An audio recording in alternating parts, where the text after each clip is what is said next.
wọ́n gbé kiri pé Àgbàlá Gabriel kódà kó tó di pé Muyideen ṣe wedding pẹ̀lú Ìbùkún ẹni nǹkan ti ń pa Àgbàlá Gabriel àti Ìbùkún papọ̀. Ìbùkún wà pẹ̀lú mi báyìí mo dẹ̀ fẹ́ kí gbogbo ayé ọgbọ́rùn ẹnu ẹ̀ èfò mi sọ pé kò ní ìdí kó burú ó ní dára òun fi Bíbélì búra ẹ jọ̀ọ́ mo fẹ́ kọ́ bá mi dárúkọ kẹ́ bá mi dárúkọ yé fún gbogbo ayé. Èmi ni Ìbùkún Olúwa. Ọ̀rọ̀ tó ń ṣẹlẹ̀ káàkiri social media tipẹ́tipẹ́ mo ti fẹ́ jáde but mo ní sùúrù but this time around mi ò lè ní sùúrù mi because kíní yìí ó ń rampant. Gbogbo show tí Olúṣọlá Yusuf máa ń ṣe pátá náà ti máa ń sọ. Mo lè kọ́kọ́ fi ọ̀rọ̀ yìí mo kọ́kọ́ fẹ́ fi ránṣẹ́ sí Mufti Manchester, mo fẹ́ fi ránṣẹ́ sí àfáà tó pe rẹ̀ ń fọlọ́nṣọ́, àfáà Jígini bóyá Rìngìnì wọjà dẹ̀nà pé òun àti àfáà Lẹ́gbàá àti Olúṣọlá Yusuf ìbádàkẹ́ bẹ̀rù Ọlọ́run gidi gan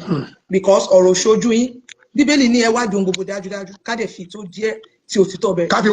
múlẹ̀ lágbà ẹ wádìí nǹkan kan Muyideen náà onírọ́ oníjìbìtì tó ń parọ́ fún yín pé Àgbàlá ń bá mi sùn kí a tó ṣe wedding. Gbogbo ọkùnrin àgbáyé ẹ bọ́ síbi kẹwàá gbọ́rọ̀ ọ̀rọ̀ yìí mo kàn fẹ́ bí yín ni ìjẹ́ṣẹ́ lè gbárù ẹ̀ kí èèyàn kó máa bá ìyàwó yín sùn kẹ́ẹ̀dẹ̀ ká one on one kẹ́ẹ̀dẹ̀ tó wá sọ pé ẹni yẹn náà lè fẹ́ bá ṣe wedding. Ìbéèrè rẹ o ìbéèrè yẹn Ìbùkún máa kó béèrè yẹn sí àwọn yẹn ti wà pẹ̀lú wa gẹ́ o ẹ jẹ́ bá ní sí àprógámù yìí Ìbùkún ìyàwó Muyideen òun lẹ̀ ń wò yìí o. Ọkùnrin wo ló wà ní ayé tó jẹ́ matured person or jẹ́ ká sọ pé advance tó ká ìyàwó ẹ̀ pé ẹnìkan ọkùnrin kan ń bá ìyàwó ẹ̀ sùn tó dẹ̀ tún mú tó tún máa bá ṣe wedding after yẹn. Allah akbar. Ọkùnrin wo ló lè gbarú ẹ̀ kó jáde síta kó wá búra ẹ̀ tó jẹ́ pé wọ́n bá ìyàwó ẹ̀ sùn báyìí òun á dẹ̀ tún lòun máa bá ṣe wedding. Muyideen bó dẹ̀ ṣe ń sọ̀rọ̀ kò ní any clean evidence kankan tó fi lè justify kò sí bó dẹ̀ ṣe wà yẹn tí any one of them bóyá Mufti Manchester ni o bóyá Fọlọ́runṣọ́ ló pe rẹ̀ ni o bóyá Jígini Rìngìnì ìwọjà ni o bóyá Lẹ́gbàá ni bóyá Olúṣọlá Yusuf tí ò tẹ̀ bẹ̀rù Ọlọ́run rárá tó kàn sọ jack shit everywhere tó ń sọ̀rọ̀ bí ìgbà tẹ́ bọ̀rọ̀ ṣojú ẹ̀ èmi Bible mi mo ṣe wà ẹ̀ mo mú dání Bíbélì tèmi gbé tí mo dìrọ̀ mọ́ òun ni mo mú dání mo dẹ̀ máa fi géègùn fún gbogbo yín lálẹ́ gbogbo ẹ̀yin tẹ́ wà ní support of Muyideen bó ṣe ń defame orúkọ mi káàkiri mo máa fi géègùn fún yín lálẹ́ gbogbo ègún tó wà nínú Bíbélì pátápátá tó bá jẹ́ pé Àgbàlá Gabriel wọ́n tiẹ̀ toast mi àbọ̀ sọ hello lásán débi tí wọ́n á kọnu sí mi pé kán bá mi sùn kí gbogbo ègún tó wà nínú Bíbélì kó jẹ́ tèmi. La ilaha illallah. Kí n ṣòfò ayérayé tọmọtọmọ. La ilaha illallah. Ní gbogbo nǹkan tí mo wáyé wá jẹ́ ṣùgbọ́n tó bá jẹ́ pé kò rí bẹ́ẹ̀ gbogbo ègún Bíbélì yìí ó máa ṣẹ lórí Mufti Manchester á ṣẹ lórí Fàfà Àkọlọ. ọmọ tí wọn fẹ́ kó ṣe má dàá kọ ẹnì kankan wàá kọ sọ gbogbo àwọn tí wọ́n ń bọ̀ lóko jẹ́ ìṣẹ̀dá ẹ̀ ti mọ̀ wọ́n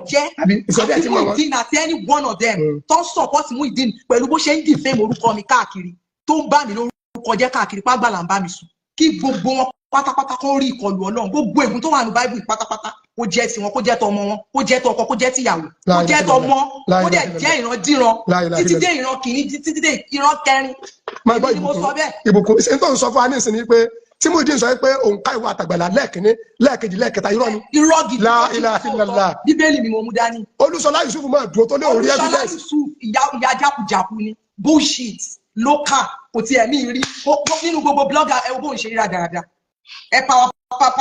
tap ẹ ṣe àṣọ rádaràda ṣé gbogbo àwọn bloggers lókù ẹ wọ́n ṣe ń ṣe nìyẹn. no na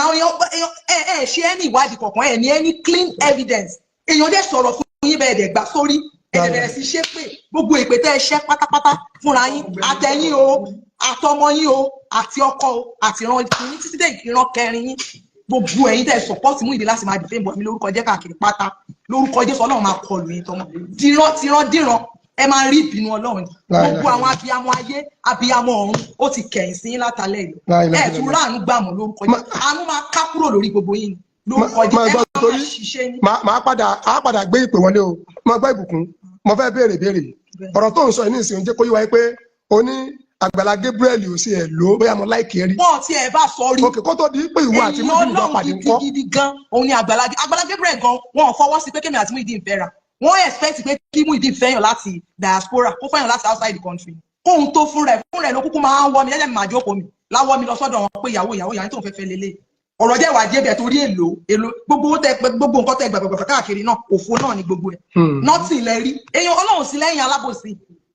ẹ lè lẹ́yìn tó ń ṣàbòsí tó ń ṣọ̀tẹ̀ tó ń ṣe lára ẹni tó ti ga kẹwàá ni pé kó wá mókè kó lè mókè ojú kan ló máa wà